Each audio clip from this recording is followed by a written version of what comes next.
At approximately 3:17, आज दोपहर 3:17 पर हमें मुताद्दिद कॉल्स आने लगीं कि एक हेलीकॉप्टर पानी में क्रैश कर गया है। that crashed in the water.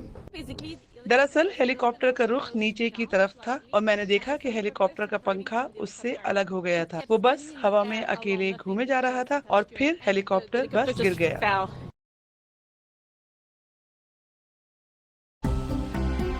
जब बात जर्मन इकोनॉमी की हो तो सबसे पहले दिमाग में BMW, Volkswagen, Siemens या Bosch जैसी कंपनियों के नाम आते हैं। लेकिन जर्मन अर्थव्यवस्था का असल इंजन ये कंपनियां नहीं हैं। इसकी असल मजबूती है मिटलस्टांड। जर्मनी सिर्फ दुनिया की तीसरी सबसे बड़ी अर्थव्यवस्था नहीं है, बल्कि इसने आधुनिक दुनिया को जो करिश्मा करके दिखाया उसे चमत्कार ही कहा जाता है। दूसरे विश्व युद्ध के बाद जब देश के पास खाना तक नहीं था, उसके बाद सिर्फ 20 वर्षों के अंदर जर्मनी दुनिया की तीसरी सबसे बड़ी अर्थव्यवस्था बन गया। इस दौरान जो हुआ वो किसी कारनामे से कम नहीं था, इसलिए इस दौर को कहते हैं वेर्टशाफ्ट्सवुंडर। और इस वेर्टशाफ्ट्सवुंडर में सबसे अहम रोल निभा रही थी मिटलस्टांड, यानी छोटी और मझोली कंपनियां। गाड़ियों और मशीनों से प्यार करने वाले इस देश में आज भी जीडीपी का करीब 20% हिस्सा मैन्युफैक्चरिंग से ही आता है, और ये मैन्युफैक्चरिंग इन्हीं मिटलस्टांड कंपनियों में होती है जिन्हें छुपा रुस्तम भी कहा जाता है।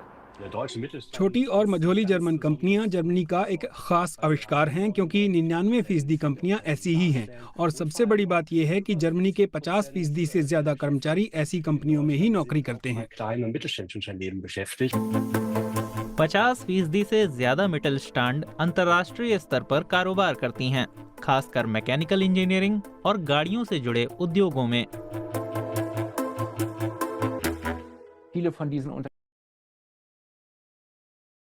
करती हैं और इस निर्यात में भी वो ज्यादातर किसी बहुत खास चीज की सप्लाई करती हैं, और दरअसल इन चीजों के निर्यात में वो दुनिया में सबसे आगे हैं। यही बात इन कंपनियों की पहचान है। दुनिया भर में इस तरह की 3600 मार्केट लीडर कंपनियां हैं। जापान में ऐसी 283 मार्केट लीडर कंपनियां हैं और अमेरिका में 350। लेकिन जर्मनी इस मामले में सबसे आगे है, जहां ऐसी 1573 छिपी रुस्तम कंपनियां हैं।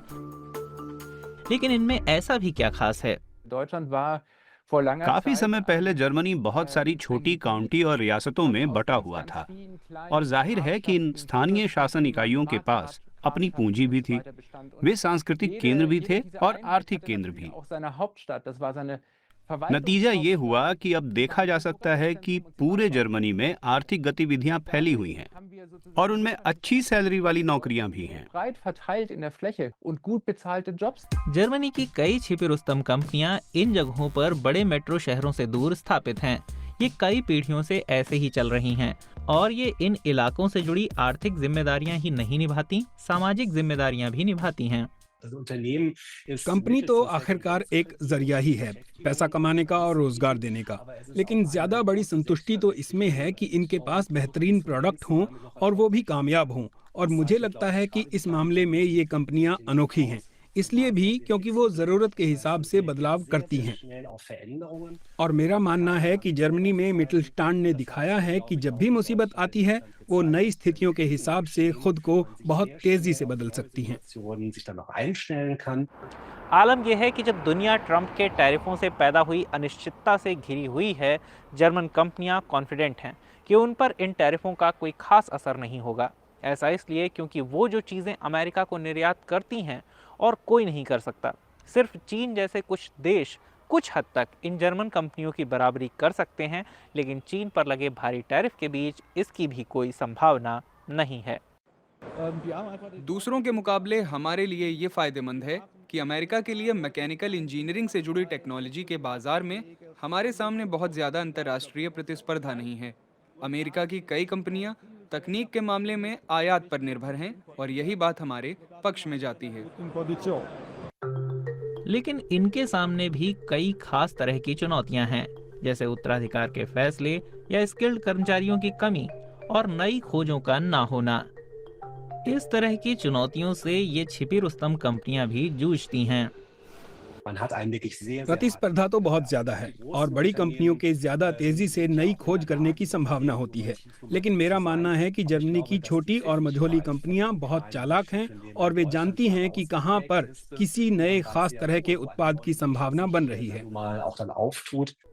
इन छिपे रुस्तम कंपनियों के लिए सबसे अहम है कि ग्राहकों के साथ रिश्ते भी अच्छे रहें और ये जरूरत के हिसाब से खुद को तेजी से बदलें।